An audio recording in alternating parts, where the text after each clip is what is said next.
আসসালামু আলাইকুম রহমতুল্লাহ। Garments CAD সলিউশনের পক্ষ থেকে আবারও স্বাগতম। আবারও নতুন আরেকটি ভিডিও নিয়ে হাজির হলাম।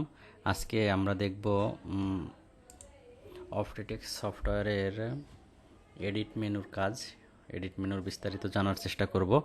তো গত পর্বে আমরা দেখেছিলাম ফাইল মেনুর কাজ, আজকে আমরা দেখব এডিট মেনুর কাজ। তো এডিট মেনুতে ক্লিক করার পরে আমরা কয়েকটি অপশন দেখতে পাচ্ছি। প্রথমে do, undo and redo. Undo redo অর্থাৎ আপনি যদি একটা কাজ করেন সেটা যদি আনডু করতে চান তাহলে এই অপশনটি ব্যবহার করতে পারেন। এটি হুবহু মাইক্রোসফট ওয়ার্ডের মতো, ওয়ার্ডেও আমরা সেম অপশনগুলো দেখতে পাই। এবং রিডু হচ্ছে যে পুনরায় যদি ওই কাজটি আবার আনতে চান তাহলে কন্ট্রোল ওয়াই রিডু। এগুলো আসলে আমরা যারা বেসিক কম্পিউটার জানি সবাই এই অপশনগুলোর ব্যবহার জানি। তারপরও আমি একটু দেখিয়ে দিচ্ছি। ধরুন আমি এখান থেকে ডিলিট অপশনটা নিলাম এবং এই পয়েন্টে ডিলিট করলাম, অর্থাৎ এটি এভাবে হয়ে গেল। আমি চাচ্ছি যে না, এটি এভাবে না করতে, এটি পূর্বের অবস্থায় ফিরিয়ে আনতে, তাহলে আমার এখান থেকে আনডু অপশনটি ব্যবহার করতে হবে। আর যদি আমি আগের অপশনে চলে যেতে চাই তাহলে এটা ক্লিক করলে আবার রিডু হয়ে যাবে। এই হচ্ছে আনডু এবং রিডু এর কাজ। শর্টকাট হিসেবে ব্যবহার করতে পারেন কন্ট্রোল জেড এবং কন্ট্রোল ওয়াই, হুবহু মাইক্রোসফট ওয়ার্ড। এটি হচ্ছে কাট অর্থাৎ কন্ট্রোল এক্স। মাইক্রোসফট ওয়ার্ডে কন্ট্রোল এক্স যেভাবে ব্যবহার হয়, অর্থাৎ কাট যেভাবে ব্যবহার হয়, এখানেও সেমভাবে কাট ব্যবহার হয়।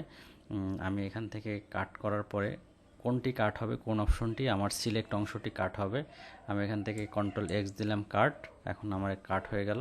আবার যদি আমি পেস্টে দিই পেস্ট, তাহলে আবার এখানে পেস্ট হয়ে গেল। ঠিক আছে, এটি বরাবর একদম হুবহু মাইক্রোসফট ওয়ার্ডের মতো কাজ করে। এটি অপটিটেক্স সফটওয়্যারের একটি খুব সুন্দর দিক। আপনাদেরকে আরেকটি কথা জানিয়ে রাখি, সেটা হচ্ছে অপটিটেক্স এবং জিটি ক্যাড হুবহু সেমভাবে কাজ করে, সেম অপশন, একেবারেই কপি সফটওয়্যার। এখন অপটিটেক্সকে জিটি কপি করেছে নাকি জিটিকে অপটিটেক্স করেছে সেটি আমার জানা নেই, তবে আমার যেটা মনে হয় যে অপটিটেক্সকে জিটিকে কপি করেছে। ওকে, এটা আমাদের বিষয় না, আমরা নেক্সটে চলে যাই। এরপরে ডিলেট। যদি এখানে আমি সিঙ্গেল ডিলেট দিই, অর্থাৎ একটু দেখাই ডিলেট দিলে কি হয়। এখানে ডিলেট ডিলেট দিলে এই পিসটি কিন্তু আমার পার্মানেন্টলি চলে যাবে, অর্থাৎ শিফট ডিলেট। কিবোর্ড থেকে যদি শিফট প্লাস ডিলেট প্রেস করি তাহলে আমার এই পিসটি একেবারে চলে যাবে। আর যদি কিবোর্ড থেকে আমি শুধু ডিলেট প্রেস করি, এই যে রিমুভ পিস দেওয়ার মানে হচ্ছে আমার এই ওয়ার্কিং স্পেস থেকে পিসটি চলে গেল, কিন্তু মূলত পিসটি এই যে উপরে আছে এখানে কিন্তু রয়েই গেছে। আমি যদি এখানে আবার ক্লিক করি তাহলে চলে আসবে। আর যদি আমি এখানে ক্লিক করি, একেবারে ডিলেট ডিলেট ক্লিক করি, তাহলে একেবারে চলে যাবে। অর্থাৎ আমি এখান থেকে যদি এই ডিলেট অপশনটা ক্লিক করে দেই তাহলে একেবারেই চলে যাবে, অর্থাৎ একেবারেই চলে গেল। আমি কন্ট্রোল জেড দিয়ে আবার নিয়ে আসছি, সরি কন্ট্রোল জেড দিলেও আর আসবে না। তো আমি নতুন আরেকটা পিস ক্রিয়েট করে নেই। তো এই অপশনগুলো আমি দেখে নিলাম। ডিলেট দিলে, এই শেপ ডিলেট দিলে একেবারেই পিসটি চলে যাবে।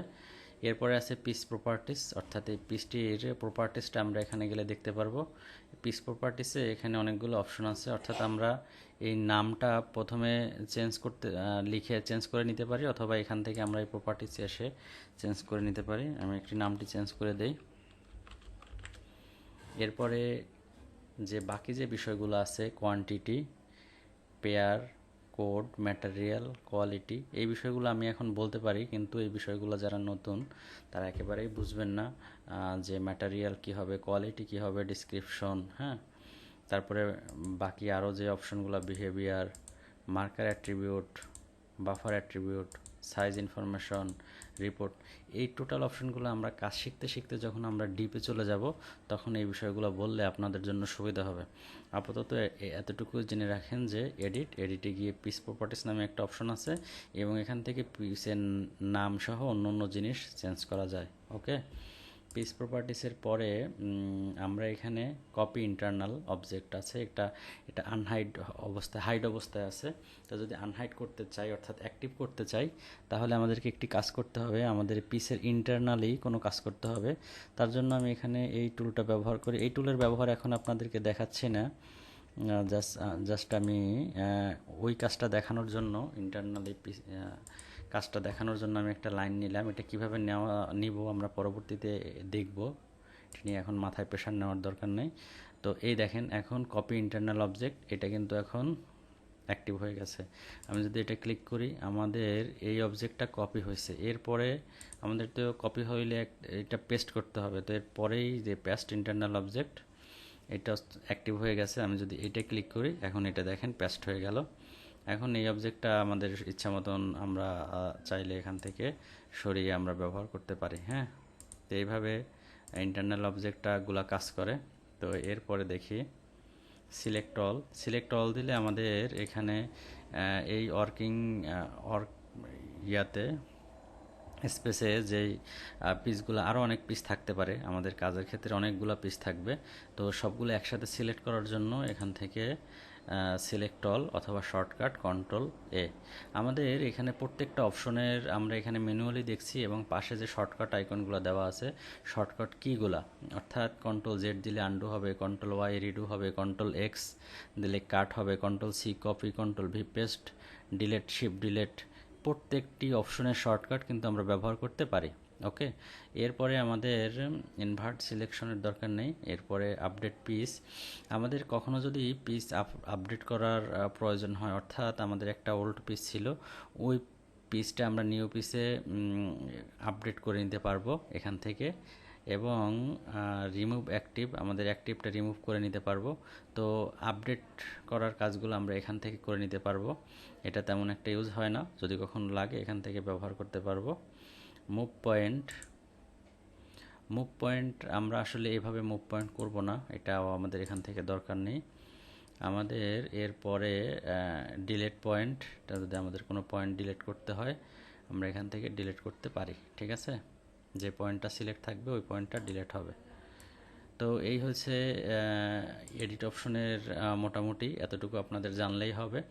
আর পরবর্তীতে আমরা যে অপশনগুলো একটু স্কিপ করে গিয়েছি এগুলো আমরা পরবর্তীতে কাজ শিখতে শিখতে ইনশাল্লাহ জেনে নেব। আমাদের পরবর্তী ভিডিও দিব পিস সংক্রান্ত, আশা করি সবাই সাথেই থাকবেন। আর এই চ্যানেলের ভিডিওগুলোর মাধ্যমে যদি আপনি বিন্দুমাত্র উপকৃত হন তাহলে অবশ্যই সাবস্ক্রাইব করে দিবেন এবং আপনার বন্ধুদের মাঝে শেয়ার করে দিবেন।